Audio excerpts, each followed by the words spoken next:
A partir de este momento, la presentación está siendo grabada, como les comenté, la van a poder encontrar a partir de mañana en nuestro canal de YouTube para compartirla con sus colegas o verla nuevamente. Primeramente quisiera agradecer a todos por conectarse esta noche. Han sido unos, para los que estamos en Perú, ya casi 3 meses bastante diferentes, pero acá estamos siguiendo promoviendo la construcción sostenible y con un tema que muchos de ustedes nos han estado pidiendo hace muchísimo tiempo. Un último recordatorio: mantener sus cámaras y micrófonos apagados para evitar interferencias y saturar la red.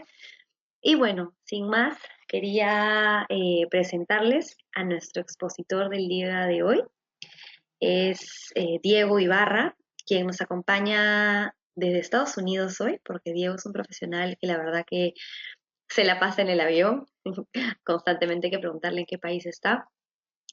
Él colabora con nosotros hace muchísimos años, apoyando al Perú Green Building Council, ha apoyado muchísimo a nuestro crecimiento y por supuesto también al crecimiento del Chile Green Building Council, que es de donde es Diego originalmente. Él ahora está como Managing Director para el programa de Engie Impact para toda la región Latinoamérica y es profesor de modelados energéticos en Harvard, tiene todas las acreditaciones LEED, ASHRAE y tiene también una empresa de consultoría LEED y otras certificaciones. Así que estamos con un ponente de lujo esta noche. Diego, te voy a convertir en presentador inmediatamente para que puedas compartirnos tu pantalla y dar inicio a la presentación.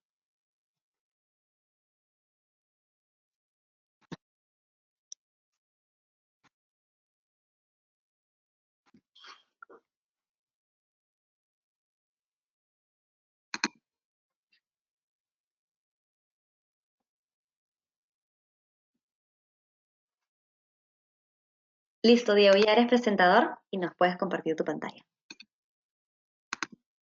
Muchas gracias, Francesca. Un gusto estar con ustedes como siempre. Por favor, tú me dices si es que se ve en pantalla. Perfecto, la vemos perfecto. Muy bien. Vamos a modo full screen. Excelente. Bueno, muchísimas gracias por la invitación. Un gusto estar con ustedes como siempre. Es siempre un gusto poder aportar no solamente al Perú GBC, pero al resto de los GBCs locales. Y, again, tú me manejas el tiempo, tú sabes que en estos temas yo me puedo extender bastante. No te preocupes, Diego. Excelente, gracias. Let me see how we can actually get rid of that now. Muy bien. Ok. Entonces, hoy día en el tema de simulaciones del performance de edificios, one-on-one, digamos, un tema, una visión introductoria, vamos a tratar de resumir, yo creo que son las preguntas más básicas, ¿cierto? Cuando uno habla de estos temas. ¿Cuál es la importancia de las simulaciones de edificios? ¿Cómo se componen, o qué son incluso? Y cómo y cuándo utilizarlas. Y después tendremos una sesión de Q&A, me imagino, después de la presentación.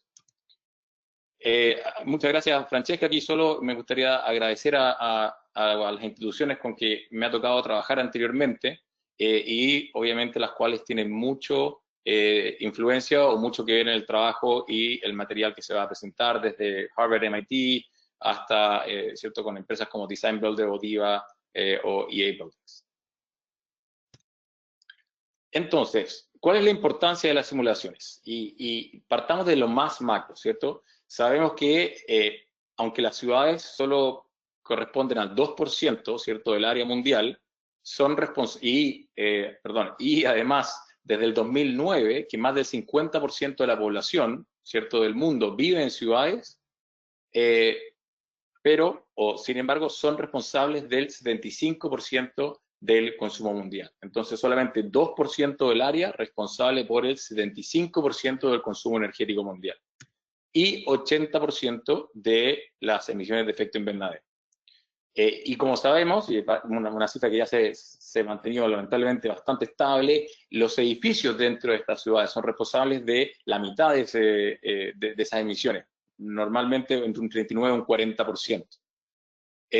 Entonces, cuando uno piensa a nivel mundial en cómo atacamos la gran escala, hay que justamente entender que este es un problema de escala, que edificios se conectan o conforman ecodistritos o distritos, neighborhoods o infraestructura, y los mismos se agrupan en ciudades y territorios. Entonces, el poder diseñar o las herramientas que nos permiten manejar el elemento mínimo de la escala, en este caso el edificio, genera impacto a lo largo de toda esa cadena de valor.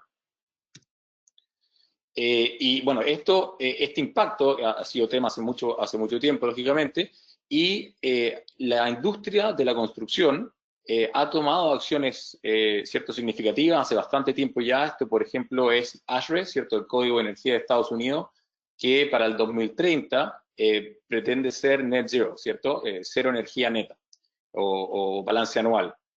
Otras organizaciones como el Colegio de Arquitectos de Estados Unidos, Architecture 2030, o incluso en el Reino Unido, tienen el mismo tipo de metas, ¿cierto? De mejorar los edificios para que el consumo sea neto cero por lo menos 2030, y otros que dicen fully neutral 2050, etc. Entonces, ¿qué quiere decir eso? Quiere decir que iniciativas nuevas de estos ecodistritos, que son, ¿cierto?, desde cero, de alguna manera, este es el ejemplo de Springfield en Australia, tienen que poder diseñar la unidad, sea la vivienda o el edificio comercial o la infraestructura, desde esa mirada, cumpliendo con esos requerimientos.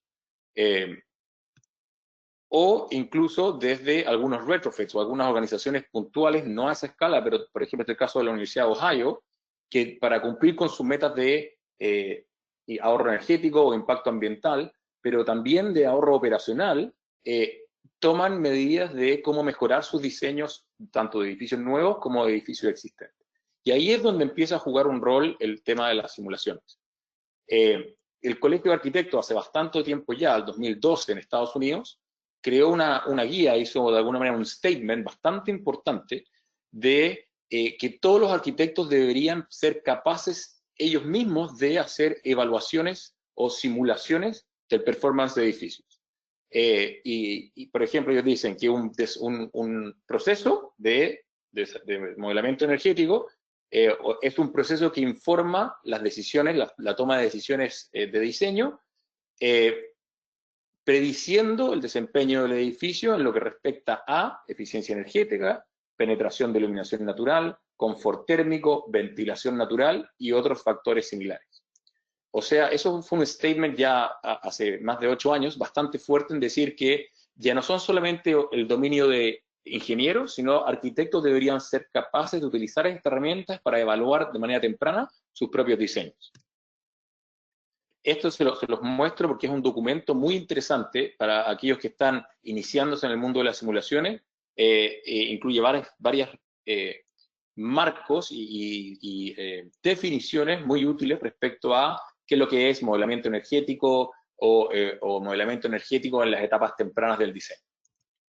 Lo interesante, y en una sola slide de ese documento, es que empieza a segmentar lo que son simulaciones en las etapas tempranas de diseño, como a la izquierda, Design Performance Modeling, como con respecto a las simulaciones de más diseño de sistemas, ya más entrada en detalle de ingeniería, como Building Energy Modeling, e incluso cómo utilizar estas herramientas en la operación, en la optimización de edificios existentes. Entonces se empieza a manejar ya la definición de un lenguaje mucho más preciso. Por eso ese documento es bastante interesante. Bueno, y esa iniciativa del Colegio de Arquitectos, obviamente, no está aislada, y de hecho antes de eso, esto es el 2009, en Harvard y MIT, cuando tenía la suerte de estar allá, ya estábamos haciendo clases de modelamiento energético. De hecho, la primera clase que se enseñó para arquitectos en el GSD en Harvard, la hicimos el 2000 con el profesor Christoph Reinhardt, el 2007.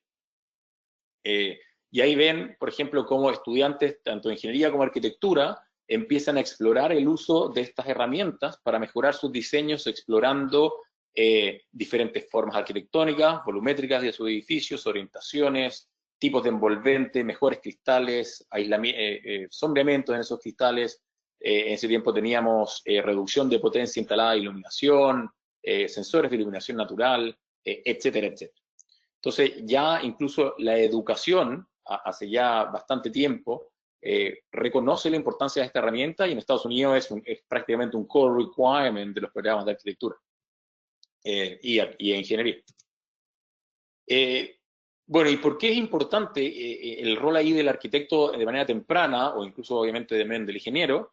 Es porque, como se sabe, el 2%, cuando vemos el ciclo de vida de un edificio a nivel de costos, el 2% es el diseño, ¿cierto? El diseño y construcción de ese edificio.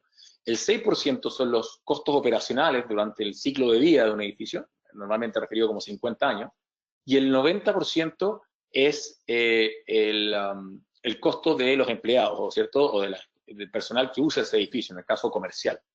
Entonces, no solamente estamos hablando del costo de diseño, sino el ahorro en el ciclo de vida, ese 6%, y además hoy día se está hablando no solamente del ahorro energético, pero también del confort térmico, que aumenta la productividad de esos empleados, o la correcta iluminación natural, el encandilamiento, etcétera, etcétera, que son todas, o la calidad del ambiente interior, la calidad del aire, que son todos elementos que afectan la productividad y por tanto esa gran componente del costo en el ciclo de vida.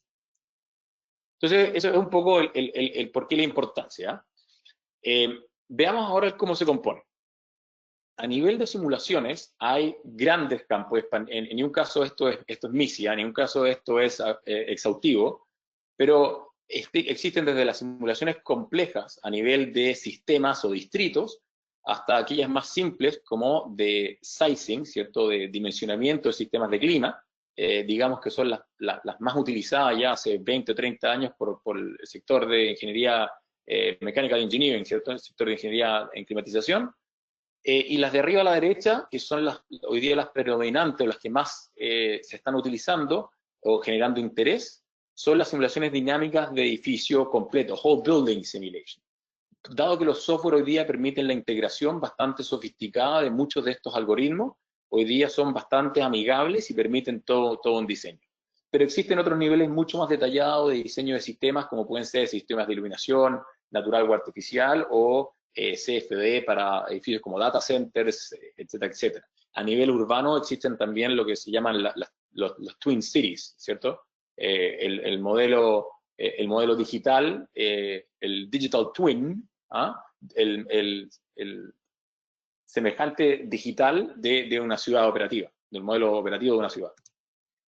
Ahora, si nos vamos a la evaluación del performance, la simulación del performance de edificio en términos ambientales, existen diferentes tipos de simulaciones que varían en sofisticación. Primero, y lo más simple, digamos, es simular lo que puede ser el sunpath, ¿cierto? El recorrido solar, que vamos a ver en una siguiente slide, ya puede entregar información súper interesante para posicionamiento o algunas definiciones tempranas de proyectos. Pero obviamente después hay simulaciones más avanzadas, tanto estáticas como anuales, de iluminación natural, de ahorro en consumo o consumo energético y las medidas de ahorro que se pueden evaluar. Algunas simulaciones más dinámicas, abajo a la izquierda, más avanzadas de encandilamiento anual, dinámico, además de diferentes direcciones desde el punto de vista del usuario, y otras como más sofisticadas aún, como Computer Fluid Dynamics, ¿cierto? Dinámica de fluidos, para exteriores o interiores, o sea, eso isotérmico exterior o incluyendo balance de energía en espacios interiores. Algunos ejemplos de que no hay que necesariamente, ¿cierto?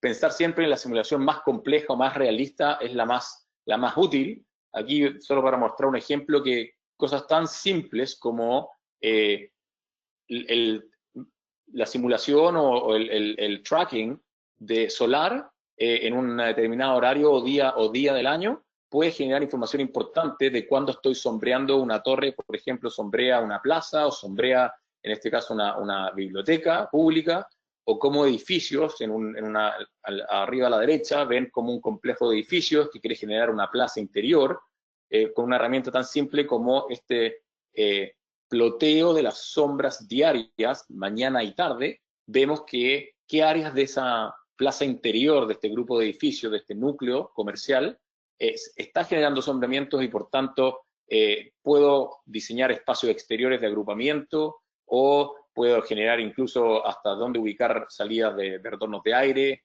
bombas de calor exterior, unidades exteriores, etcétera, etcétera. Abajo a la izquierda vemos un algoritmo, de hecho, de Darren Robinson, originalmente el Gen Cumulative Sky, mapeando radiación solar anual o por periodos, en ese caso un periodo de calefacción o un periodo de refrigeración, sobre envolventes, algoritmos que hoy día son muy, muy rápidos y nos pueden entregar información muy valiosa de accesibilidad solar para generación distribuida, tanto fotovoltaica como térmica, ganancias solares, sombreamiento, en este caso, por ejemplo, de una torre residencial frente a su entorno, etcétera, etcétera. Y de nuevo, algoritmos hoy día que son muy simples, hasta, obviamente, como hablábamos, los más avanzados de dinámica de fluido en el costado inferior derecho.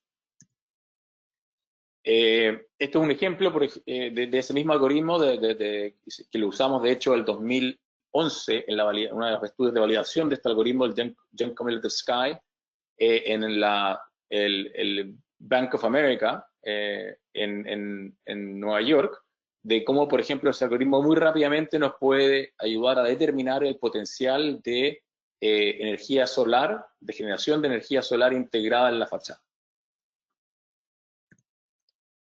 Luego, en simulaciones un poco más avanzadas, DIVA, del grupo Solema, fue una de las primeras herramientas que empezó a realmente entregar un nivel de flexibilidad y usabilidad súper importante en el tema de iluminación natural, con, como vemos abajo, todo un algoritmo de automatizar, por ejemplo, este mapeo de radiación solar, pero también profundizar en todo lo que es encandilamiento. Y cuando se conectaba con Grasshopper, ¿cierto? Que este Visual Scripting tool, digamos así, o plugin de Rhino, de Rhinoceros, como herramienta gráfica, entregaba un nivel de potencial súper o muy importante. Ejemplos que cosas que empezó a permitir ese tipo de herramientas es un diseño no solamente estático, sino también dinámico de encandilamiento para diseño de colegios, diseño de oficinas. Hoy día que pasamos tanto tiempo, ¿cierto? De nuestro trabajo es en el computador, los encandilamientos o el confort de mi plano visual eran cosas que tomaban mayor importancia. Y obviamente, yendo de nuevo a lo más avanzado, la dinámica de fluidos para diseño desde cierto dobles alturas o atrios, un tema más arquitectónico, o a nivel de climatización, ubicación de rejillas, puntos de inyección, puntos de extracción de equipos, de aire, o a nivel de puentes térmicos, ¿cierto? Análisis finito de elementos o flujos de calor en 2 dimensiones, para poder entender la solución de puentes térmicos, detalles constructivos, etcétera, etcétera. Y sin embargo, yo creo que lo que más probablemente atrae el interés hoy día, y muchos de ustedes, es entender simplemente ahorro energético, ¿cierto? Cómo utilizar estas herramientas del diseño completo de un edificio para entender el ahorro operacional que se puede generar durante el ciclo de vida del edificio, donde uno generalmente lo que hace es establece una línea base, generalmente un code compliance, ¿cierto? Eso, el código mínimo o las mejores prácticas del lugar, y contra eso uno va generando casos de optimización o casos de mejora, y voy evaluando, moviendo generalmente una a una las variables para poder entender el impacto de cada variable, y además de un proceso de validación, que haga sentido el ahorro que va generando en las diferentes partes del consumo energético, y voy probando qué nivel de combinación genera el mayor ahorro o, de manera independiente, cuál de ellas genera el mayor impacto. Y por último, la siguiente evolución, nada nuevo ya, pero hace algunos años era cómo llevar estos modelos a nivel edificio, donde partió, al nivel ciudad, ¿cierto? Y cómo empezar a usar esto para poder influenciar desde política pública, focos de programas de demand response, ¿cierto? Manejo de hora punta, manejo de incentivos, ya a nivel de neighborhood o a nivel de ciudad. Este es el caso del campus de MIT en Cambridge, en Massachusetts. Entonces, ¿por qué esto, no siendo tan nuevo, hoy día está siendo tan importante y todo el mundo ya o lo utiliza o quiere aprender? y yo creo que la evolución más importante son las herramientas. Las herramientas hoy día permiten que un paquete de software, digamos cualquiera, este es el caso de Design Builder, pero todos los software están, pido disculpas, creo que hay un helicóptero dando. Todas las herramientas hoy día están integrando diferentes algoritmos en una sola plataforma, ¿ya? Algoritmos que ya han sido validados y de manera muy amigable, son muy fáciles de usar, entregando bibliotecas de usuario, casos de ejemplo, chats, foros, etcétera, manuales de ayuda muy bien documentados. Entonces hoy día es mucho más fácil y menos riesgoso el equivocarse en usar estas herramientas. Ahora, bien, entendamos cuáles son los pasos o la información mínima que yo necesito para generar uno de estos modelos, ¿ya? Un Whole Building Energy Model o Energy Simulation. Primero tengo que usar la definición geométrica arriba a la izquierda, la definición geométrica del edificio, ¿ya?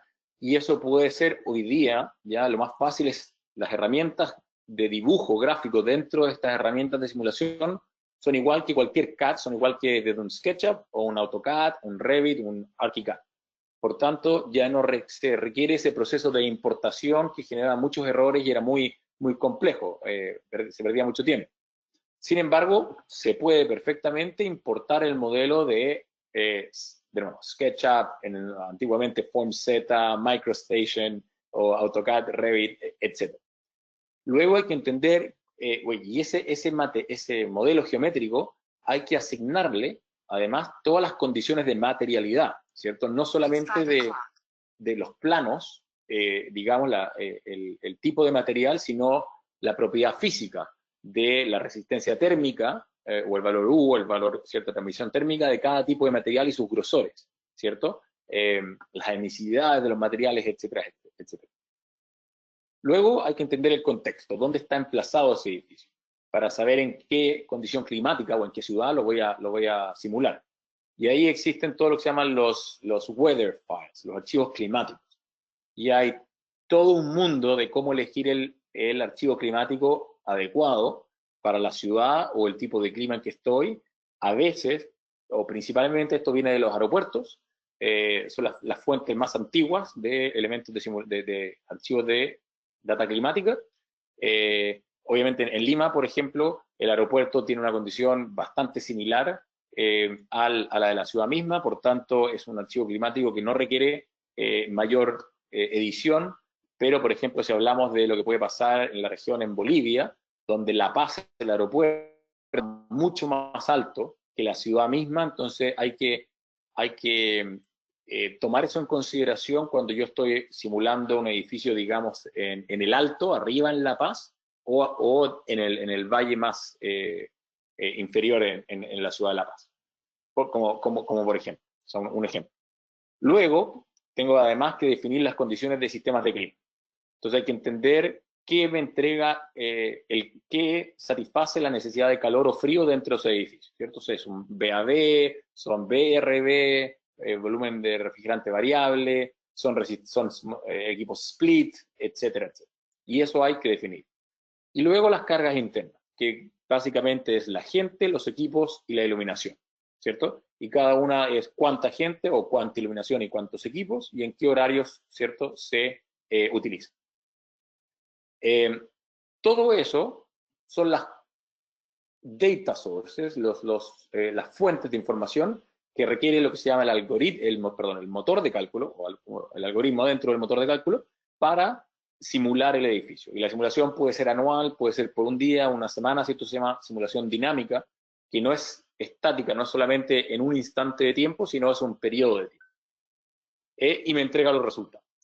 Entonces, ¿cuál es se imaginan la complejidad? Yo creo que con el detalle que les entregué pasa a ser un poco evidente el riesgo, ¿cierto? La complejidad de estas simulaciones es que, como se dice un poco en el ambiente de simulaciones, es garbage in, garbage out, ¿cierto? Que hay que entender que el motor de cálculo finalmente es una serie de ecuaciones matemáticas, por tanto, si yo le entrego parámetros equivocados, me va a entregar resultados equivocados. Muchas veces no hay señal de error, por así decirlo, en los parámetros que yo voy ingresando.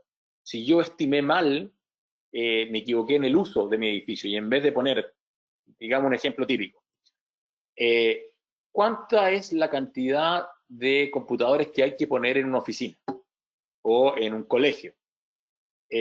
¿Serán 5 watts por metro cuadrado, 10 watts por metro cuadrado o 15 watts por metro cuadrado? Se usa mucho en oficina, antes de decirle el número, hay alguien que puede ser nuevo para el tema de simulaciones y no saber y decir, chuta, yo hubiera dicho 150 watts por metro cuadrado. Entonces, el número real es más entre 5 y 8, hoy día que estamos todos con laptops y con cierto task light, LED, etc.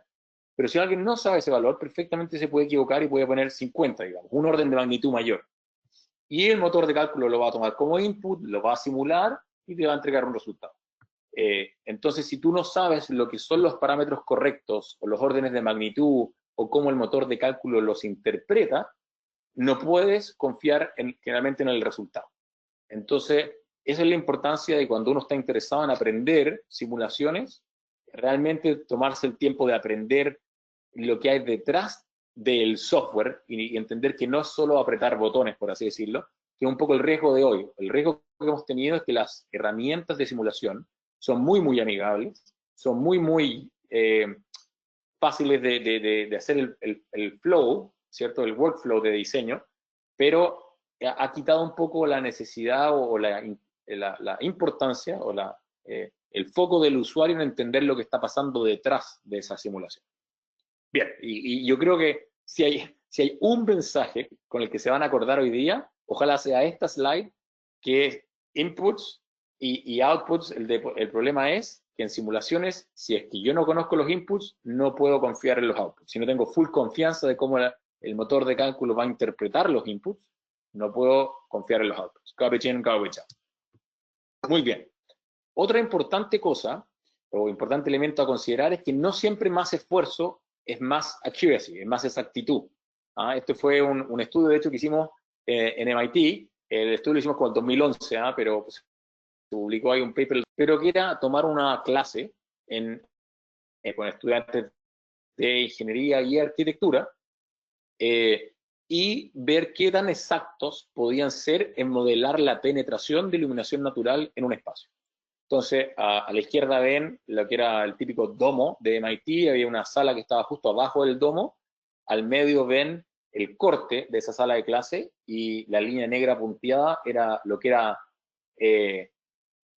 lo real o el modelo de mejores prácticas, digámoslo así, aparte calibrado y bien modelado, y todas las líneas de colores son los diferentes estudiantes, como predecían de manera distinta la penetración de iluminación natural. Y a la derecha ven la planta, ¿ya? En un instante del tiempo, en un minuto del tiempo.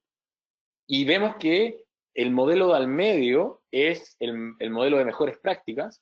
El modelo de la izquierda fue el modelo del estudiante más avanzado, por así decir, que dedicó infinitamente más tiempo en crear un modelo geométrico ultra realista.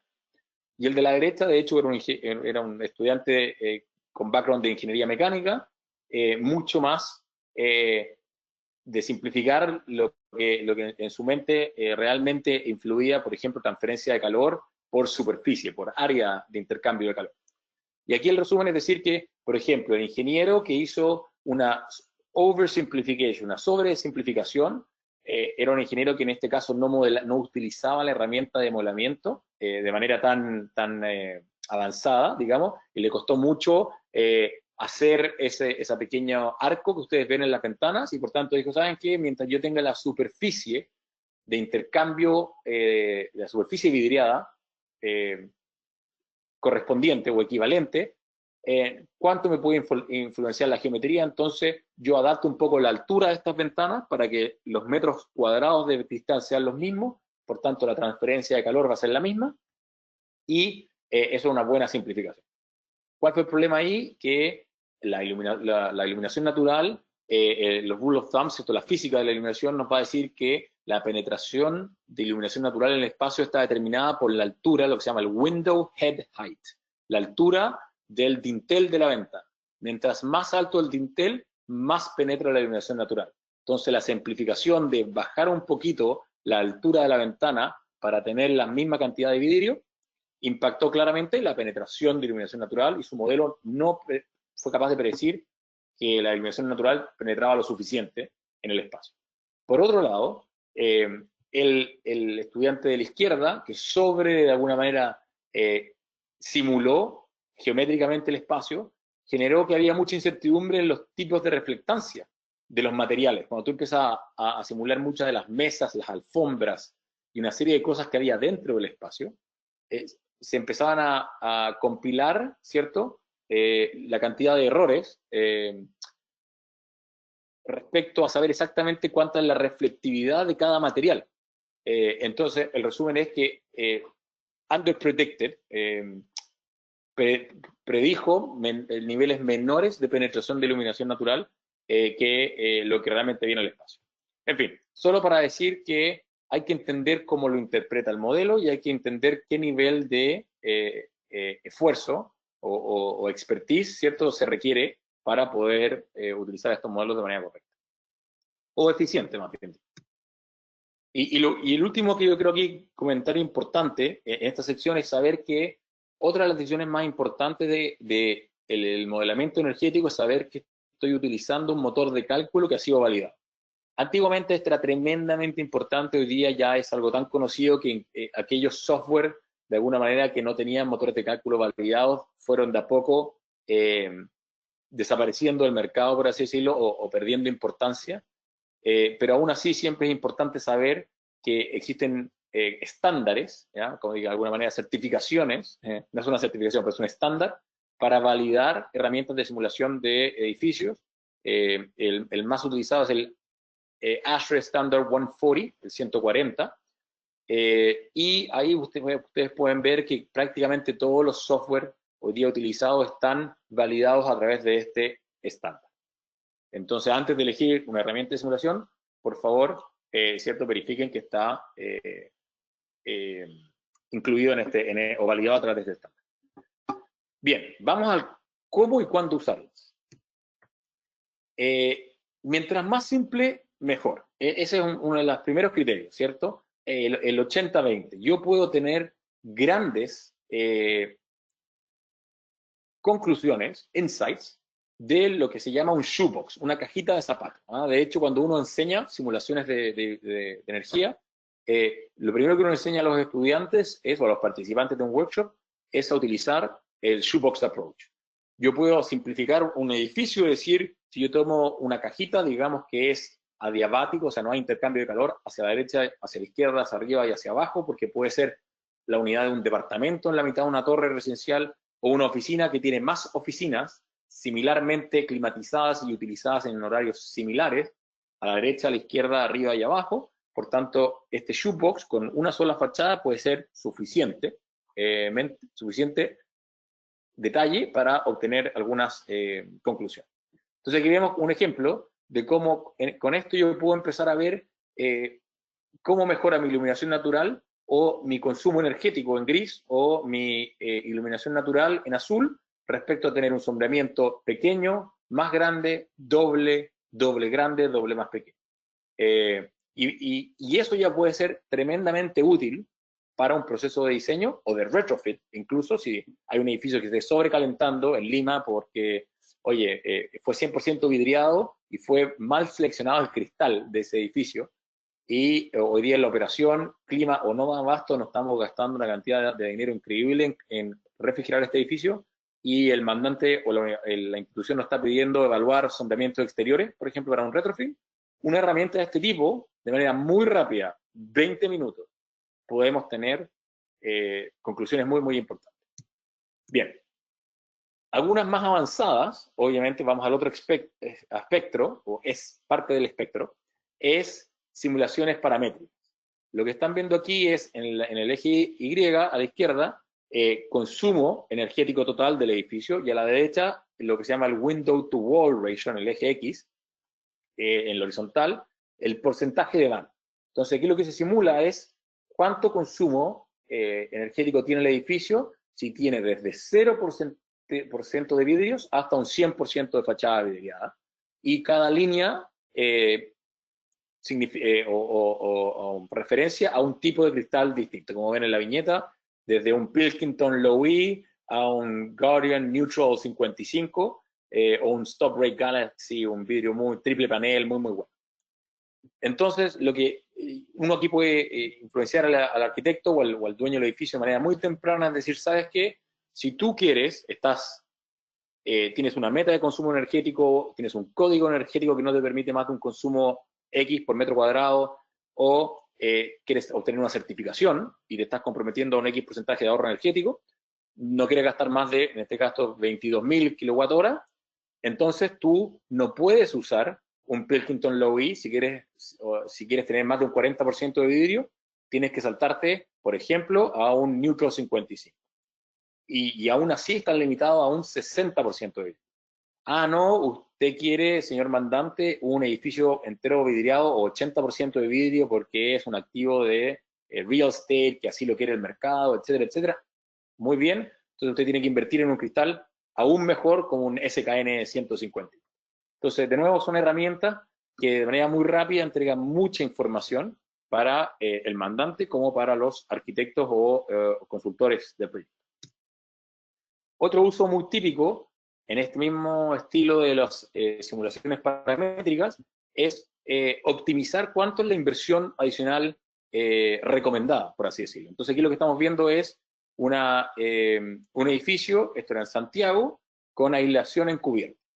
Entonces lo que se simula aquí es desde 0 centímetros de aislación a 2,5, 5, 7,5, 10, 12,5 y 15 centímetros de aislación en techumbre. Y el impacto que tiene en el consumo energético de este edificio. Este es un edificio de 2 plantas, más bien extendido. Entonces vemos cómo hay un efecto increíblemente importante en los primeros 5 centímetros de aislación y después hay un rendimiento decreciente, y dependiendo de el budget, ¿cierto?, available, disponible del cliente, o qué otras medidas de ahorro energético se pueden considerar en el edificio, uno puede tomar la decisión de decir, ok, mira, 5 es el mínimo, pero antes de seguir aumentando, dependiendo del clima, veamos si invertimos el resto en sombreamiento, en mejor sistema de iluminación, etcétera, o no, ¿sabes qué? Evaluamos las otras medidas de ahorro energético, no generan retornos económicos tan importantes como seguir aumentando la aislación en techumbre, y por tanto vamos con 10, ¿right? Pero aquí vemos que, por ejemplo, de 10 a 15, en este tipo de edificio, en este clima, con estos tipos de condiciones de borde, no genera un impacto mayor, entonces uno no le recomendaría al cliente, en ningún caso, por ejemplo, pasar más de 10 centímetros de aislación en curva. En fin. Y después uno puede empezar a pensar en análisis integrados, cuando yo empiezo a ver desde, ok, no solamente el impacto en el consumo energético, sino además en las condiciones de iluminación natural o sobrecalentamiento, confort térmico, calidad del ambiente interior en calidad del aire, etcétera, etcétera. Para lo que generalmente uno empieza a utilizar más de una herramienta. Aquí vemos una optimización, ¿cierto?, de radiación solar, ganancia solar con autonomía de iluminación natural. Esta es la planta Kaufman de un proyecto para Mercedes-Benz en el edificio corporativo en Santiago, en Chile, donde era un edificio de efecto donut, ¿right?, donde se estaba trabajando con el arquitecto para evaluar una cinta perforada y con qué nivel de perforación y en qué ángulos, ¿cierto?, azimuths es más importante, y hay un algoritmo que corre por detrás y va evaluando, ¿cierto?, una serie de condiciones y puede generar un óptimo de acuerdo a evitar el sobrecalentamiento o maximizar la ganancia de iluminación natural, o sea, las condiciones de iluminación natural. Otro caso y creo que este es un poco el último caso que quería mostrar para tener espacio para preguntas, muy utilizado en cuándo usar simulaciones de edificios, es cuando quiero realmente tener ahorros energéticos importantes, y generalmente para ello a nivel de edificios es cuando quiero tomar ventaja, aprovechar las condiciones de ventilación natural, ¿cierto? En diferentes climas, la ventilación natural puede generar distintos niveles de ahorro, de diferentes beneficios. Aquí vemos desde casos en Estados Unidos, ¿cierto? Y aquí agradecer a Alejandra Menchaca por este estudio, ¿cierto? Del 9% de cooling en el Northeast de Estados Unidos, o que puede ser en el sur de Estados Unidos, hasta un 22% de ahorro en refrigeración, o sea, 22% de ahorro por cooling y ventilación en climas más cálidos. Entonces, la ventilación natural no solamente puede reducir el consumo energético, sino mejora la calidad del aire y el confort térmico, ¿cierto? Pero, ¿cuál es el problema? ¿Por qué las simulaciones tienen un papel importante aquí? ¿Por qué hay algunos retos, ¿cierto? Algunos challenges importantes. La ventilación natural depende mucho de la orientación del edificio y por tanto de la orientación del edificio y las aperturas del edificio y por tanto generalmente hay que hacerlo en etapas tempranas del proyecto cuando no tengo todos los datos y los parámetros que generalmente o el entendimiento que hay que tener de los fenómenos que están detrás del movimiento de masas de aire dentro del edificio no son muy simples, son más bien complejos y por tanto complejizan el poder hacer estos estudios. Y prometo que esta es la única ecuación de la presentación de hoy día, o puede ser, puede que hayan dos, pero aquí habla de, ¿cierto?, la interrelación entre movimiento de masas y balance de masa y balance de energía, ¿cierto? Entonces, a nivel de, cuando el cambio de masa, metros cúbicos de aire, existe un cambio de temperatura, como una variable de temperatura entre el interior y el exterior, entre el delta T interior y exterior, porque si masas de aire salen del edificio, se llevan energía fuera del edificio, por tanto la temperatura del interior del edificio cambia. Pero al cambiar la temperatura interior del edificio, cambia el delta de temperatura interior y exterior, y por tanto cambia los efectos de buoyancy y se quiere generar un movimiento de masas adicional. O sea, hay más aire que quiere entrar o salir, y por tanto esto es una interdependencia, ¿cierto? Que complica bastante el análisis. Y un poco para simplificarlo, ¿cierto? Entonces la cantidad de aire que entra o sale de un edificio, la masa, se puede simplificar como la cantidad va a variar en función de las aperturas que existen, aperturas efectivas en los huecos de alguna manera del edificio y las diferencias de temperatura o de presión, en este caso, interior y exterior. Y esas diferencias de presión entre el interior y el exterior se pueden generar por fuerza del viento, wind driven, o diferencias de temperatura, buoyancy driven. Entonces, y esto es importante, ¿por qué? Porque este tipo de las ventajas de la ventilación natural son cosas que alguien tiene, un arquitecto o un ingeniero tiene que cuantificar o evaluar para algo tan simple como el diseño de una casa, como para diseños mucho más avanzados como lo que hizo Morphosis, ¿cierto?, en San Francisco, para el Federal Building de San Francisco, o lo que hizo Transolar a la derecha en Alemania con KfW Headquarters, ¿ya? Donde ya hay múltiples capas de envolvente, múltiples maneras de manejar la distribución de la presión alrededor del edificio para mantener estas diferencias de presiones constantes y garantizar ciertos flujos de aire y evitar reflujos de aire, etcétera, etcétera, etcétera. Entonces, ¿por qué es importante? Porque a nivel más simple, vamos a un caso que es muy típico en Latinoamérica, colegios, ¿cierto? Los colegios no tienen, generalmente, lamentablemente, especialmente los públicos, inyección de aire limpio, ¿ya? O sistemas de refrigeración, a veces calefacción y a veces siquiera eso, ¿cierto? Entonces, la ventilación pasa a ser clave producto, o sea, para poder mantener la calidad del ambiente interior, la salud de los niños, ¿cierto? Evitar la concentración de CO2 dentro de los espacios. Entonces, cuando yo diseño estos edificios que son crujías largas, orientadas, ¿cierto?, hacia el viento, a veces con aperturas entre los pasillos y las puertas para poder generar una ventilación cruzada, perfecto, que es el caso que ustedes ven arriba. Entonces, cuando el viento venga de esa dirección, excelente, una ventilación cruzada, mantengo la calidad del usuario del edificio. ¿Qué pasa cuando no hay viento? Dado que todas las aperturas están ubicadas en el mismo plano horizontal, es muy bajo, generalmente, muy despreciable, la renovación por buoyancy, solamente por diferencias de presiones, a menos que se esté diseñando con aperturas diferenciadas, arriba, abajo, etcétera, etcétera, para mantener un nivel de ventilación similar, ¿ya? Y peor aún, cuando el viento puede cambiar de dirección y viene, que es el caso de abajo, el tercero, cuando viene en la misma dirección que la crujía, en el fondo, paralelo a las ventanas, el viento va a venir lo que se llama un coeficiente de presión, va a venir con la misma fuerza, o va a generar la misma fuerza de presión en ambos lados del edificio de manera simétrica, lo que se dice un coeficiente de presión de menos 0,3, a derecha e izquierda, y por tanto, menos 0,3, la diferencia de presión es 0, y por tanto no va a entrar ni salir aire, y peor aún, va a limitar lo que puede ser, esa presión de aire puede ser más fuerte, que la diferencia de presión por diferencia de temperatura entre adentro y afuera del edificio, y lo que puede generar que el aire realmente sea cero. Y eso, de nuevo, imagínense en el caso de una sala de clases de 30 a 40 niños, 8 horas dentro de un colegio, puede ser grave, ¿cierto? Independiente del consumo energético que se puede ahorrar o no ahorrar. Entonces, ahí lo que pasa es sobrecalentamiento o mala calidad del aire. Entonces, herramientas de simulación hoy día nos pueden permitir evaluar ese tipo de instancias, reportar flujos de aire por espacio o por incluso a nivel de cada apertura, cuánto aire, cuántos metros cúbicos segundo están saliendo o entrando por cada apertura del edificio. Cosas que antiguamente era muy, muy complicado de simular.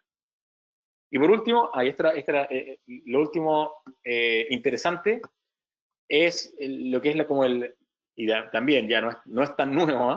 Pero es lo que ha hecho la inteligencia artificial en el campo de las simulaciones de simulación de edificios, de performance de edificios, con los algoritmos evolutivos, ¿cierto? Antiguamente, yo como consultor lo que hacía, o como un experto, digamos, cualquier científico o experto, podía decir, yo tengo 4 millones de metros cuadrados construidos de proyecto, ¿cierto? 200, 300 edificios, infraestructura, y por tanto sé qué cosas son las que funcionan mejor y las que no, y por tanto le propongo al cliente que evaluemos lo que uno quiere decir. Yo ya sé cuáles son los grandes levers, ¿cierto? Las grandes variables que van a influenciar el diseño, y por tanto yo ya puedo evaluar directo, evaluemos estas 2 o 3, porque yo sé que esas son las que van a hacer la diferencia. Bueno, lo que está permitiendo los algoritmos evolutivos es reemplazar de alguna manera esa mirada experta y decir, sí, ok, una manera de lograr el óptimo es tener 10, 20 años de experiencia y haber hecho esto 300 veces, u otro es sencillamente tener el poder computacional de modelar todas las posibles opciones y entregar el óptimo matemático.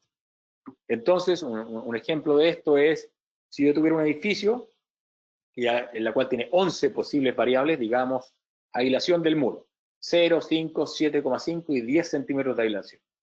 Tengo opciones de aislar o no aislar la losa. Tengo opción de aislar o no aislar la techumbre. Poner un sistema de iluminación T5 o LED, con o sin ventilación natural, con o sin sombreamiento. Puedo llegar a tener más de 140.000, o aproximadamente 140.000 posibles combinaciones. Antiguamente, en una sola máquina, ¿cierto? Una sola servidor de simulación, digamos computador, esto te podía demorar más de 10.000 horas, ¿cierto? Como sabemos, el año tiene 8.760 horas. Por tanto, estamos hablando más de un año completo de simulaciones. Imagínense lo que puede ser decirle a un mandante o a un cliente, o incluso a un arquitecto, ni un problema, yo te doy la respuesta, me va a demorar 1 año y medio, o un año, un poquito más de 1 año, en entregarte el resultado. Entonces, el algoritmo evolutivo, sin entrar en mucho detalle, lo que hace es genera una primera muestra, aleatoria generalmente, y va generando cruces, ¿ya? Y lo que hace es, se queda con la generación más fuerte. Evalúa, por ejemplo, algunas combinaciones de muro con iluminación, las cruza, genera combinaciones, descarta las más débiles y se queda con las más fuertes. Y después las vuelve a cruzar, vuelve a generar, un poco teoría de Darwin, ¿cierto? Que se llama evolutivo. La evolución de la sobrevivencia del más fuerte. Y es una manera muy rápida de identificar las Pareto fronteras, que se llaman los óptimos matemáticos. Entonces, ¿cómo se ve eso en la realidad? Lo que estamos viendo aquí son resultados, ¿cierto? A la izquierda, en el eje Y, estamos viendo el nivel de inversión, ¿ya? 10.000 a 60.000 euros, y abajo la demanda de energía en calefacción. Entonces, de alguna manera, hay una serie de medidas que pueden salir más caros y pueden generar ahorros en calefacción. Los puntos grises son estas 140.000 posibles combinaciones. Todas las combinaciones, lo gris. Los puntitos de colores son sencillamente las simulaciones que el algoritmo evolutivo, en este caso, tuvo que, el random search incluye un algoritmo random, de búsqueda aleatoria, son las moradas, pero el algoritmo evolutivo es el que está identificando los cuadraditos rojos y los verdes, que identifica la Pareto frontera, o sea, identifica el óptimo matemático para una determinada condición. ¿Qué quiero decir aquí? Si yo quisiera saber exactamente cuál es la combinación óptima que no me cueste más de 10.000 euros, me voy a ese cuadrito rojo de aquí al medio, bajo y sé que con 10.000 euros voy a ahorrar a 6.800 kilowatts, voy a generar un consumo, ¿cierto?, de heating, de ese espacio de 6.800 kilowatt hora al año. No menos, no voy a lograr menos ahorros, menos consumos que ese. Ahora, si quiero gastar más, 20.000, voy a poder llegar a ahorrar 5.000 o consumir 5.600. Esta es una manera de decir cómo, de alguna manera, lo que les decía antes, estos algoritmos hoy día toman el rol del experto y de manera muy, muy rápida son capaces de entregarte resultados óptimos para un determinado modelo. Y con eso, espero haber cubierto una visión más bien rápida de la importancia de las simulaciones, el qué son, ¿cierto? Y ahí hablamos de la importancia es porque para lograr estos grandes ahorros o estas metas de descarbonizar las ciudades y lograr los compromisos de los sistemas de reglamentaciones térmicas de alguna manera, hay que poder, que son muy, muy agresivos, hay que poder mirar el edificio de manera detallada.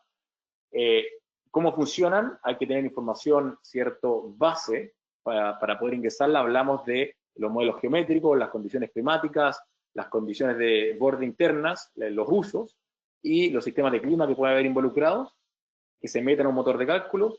Hablamos que lo más importante entender es entender cómo el motor de cálculo toma esos inputs, porque garbage in, garbage out.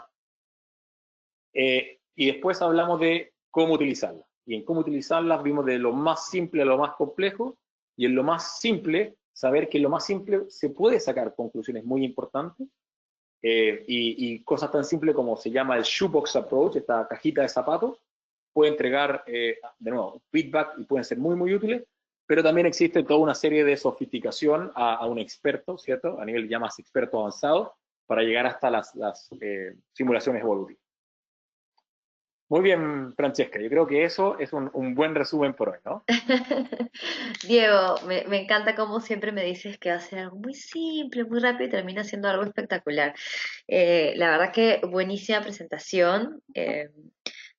Déjame por favor robarte un par de minutos porque sé que hay un par de preguntas. Te pediría si puedes poner en la diapositiva del in and out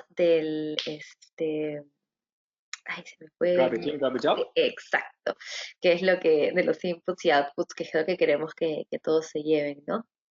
Em, bueno, quería hacerte un par de preguntas, Diego, muy cortitas porque sé que estamos con el tiempo bastante corto y no queremos robarte mucho tiempo, pero nos preguntan cuál es el programa que tú prefieres para hacer modelado. Mira, a ver, la respuesta rápida, la respuesta corta a esa pregunta es, hoy día, depende para qué, obviamente, pero el más utilizado en las diferentes oficinas en que he estado y por mí personalmente, es Design Builder, porque tiene el motor de cálculo Energy Plus y es full integrado en el sentido de que puedes modelar internamente, viene con librerías, viene con ejemplos de ayuda, hay muy buen soporte, incluso tiene gráfica, outputs dentro del mismo programa. Ahora, para temas de energía y algunos otros aspectos, ese programa. Y por el otro lado, para temas de iluminación natural, es Diva o la nueva versión que es Climate Studio de Solema, que tiene un poco la misma nivel de flexibilidad y digamos, validaciones por detrás y a librería, pero de un nivel de sofisticación increíble para todo lo que es iluminación natural. Tiene también modelamiento energético, pero las capacidades que Diva o Climate Studio llega a tener para temas de iluminación natural o confort térmico son también impresionantes. Ahora, la respuesta larga a esa pregunta es, en algún minuto del 2006, cuando 2007, una de las primeras trabajos que hice con el profesor Christoph Reinhardt en MIT, perdón, en Harvard en ese tiempo, era, ok, Diego, sabes que tenemos que enseñar el primer curso de simulación energética en Harvard y por tanto preparémoslo para el semestre siguiente y hagamos toda una investigación de todos los motores de cálculo que existen en el mercado elijamos el más adecuado, el más robusto, el más validado, etcétera, etcétera. Luego de eso, elijamos la interfase gráfica para ese motor de cálculo más validada, sofisticada, amigable, útil para los usuarios novicios, etcétera. Y de ese proceso de 6 meses de preparar un curso, que después se siguió, que se enseñó en Harvard por varios años, después en MIT, elegimos Design Builder. Elegimos Design Builder para esos primeros cursos en Harvard, justamente por esa razón. Entonces, esa es la respuesta un poco larga. Se hizo un trabajo bastante importante bueno, desde el punto de vista personal, para identificar cuáles eran esas mejores herramientas en esos minutos. No, genial, Diego, muchísimas gracias. Es bueno saber un poquito de tu trayectoria, los programas con los que has estado jugando. Bueno, durante la presentación también has estado hablando de varios programas, ¿no? Y me parece súper interesante también todo lo que mencionaste sobre cómo hoy en día estamos tan acostumbrados a clic, clic, clic, y no pensar qué es lo que está pasando atrás de cada clic y por qué y a qué corresponde cada clic, ¿no? O sea, como la calculadora, ¿no? No nos olvidamos un poquito de la lógica atrás de, que creo que siempre es bueno tenerla presente, ¿no? Excelente presentación. Te voy a dar una pregunta más, hay varias más, pero voy a escoger, bueno, la siguiente en orden. Y nos preguntan, eh, ¿qué cursos recomiendas para aprender acerca de modelamientos energéticos para la certificación LEED? Mira, bueno, ese es un curso de modelamiento. De hecho, yo entiendo que el Perú GBC está organizando un curso, así Exacto. que debo decir que esa sería obviamente la primera recomendación. Eh, Exacto. Claramente, ahora, esa siguiente pregunta, la siguiente parte de esa pregunta, que es para certificación LEED, es lo que hace complejo. ¿Por qué? Porque simulación para lo que se llama code compliance, ¿ya? O documentación de certificaciones o códigos, son de las más complejas, ¿ya? Ahí hay que realmente convertirse más bien en, no sé si experto, pero usuario avanzado. Se dice que alguien no es realmente fully proficient, full capacitado en simulaciones, sino ha pasado 2 años como mínimo simulando.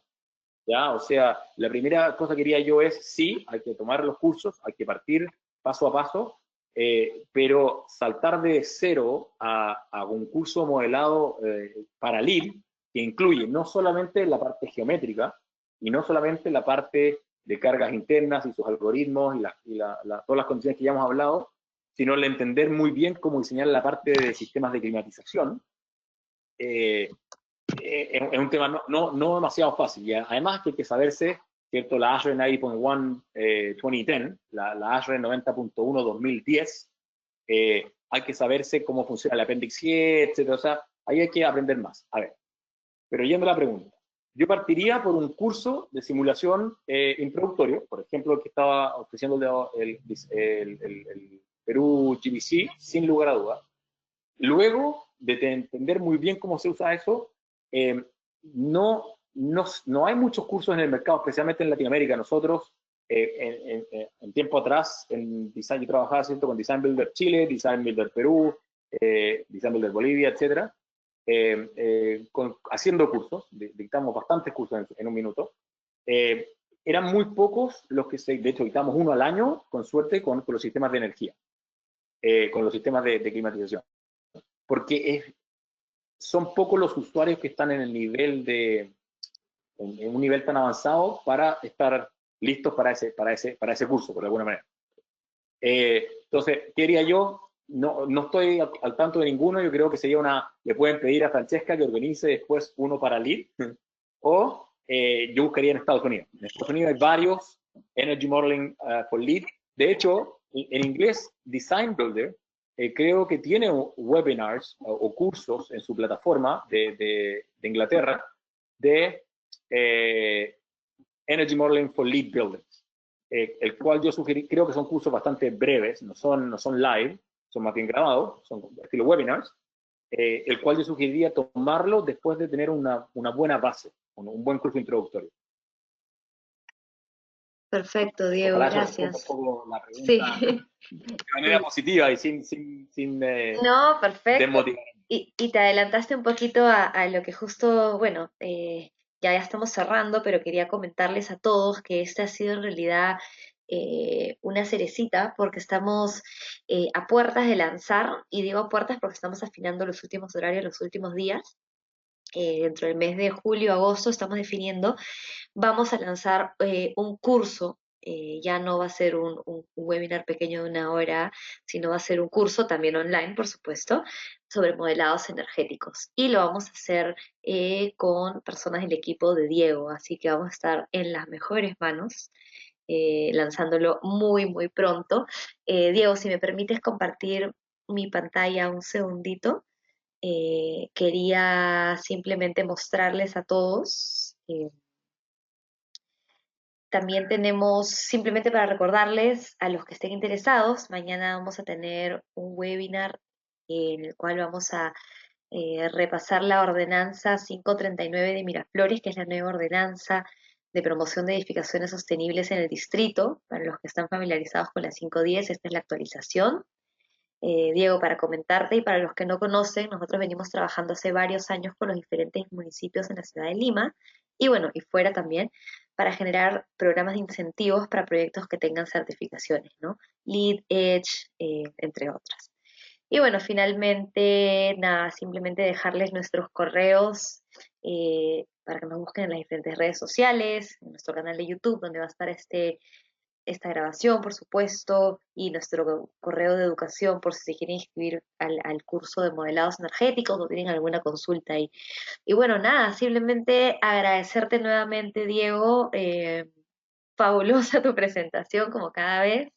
Creo que nos podríamos quedar horas conversando y creo que hay bastantes preguntas, pero bueno, nos ha ganado un poquito el tiempo, pero eh, veo varios comentarios bastante positivos, así que nada, Diego, esperemos que sea la primera de muchas más que hagamos del tema contigo.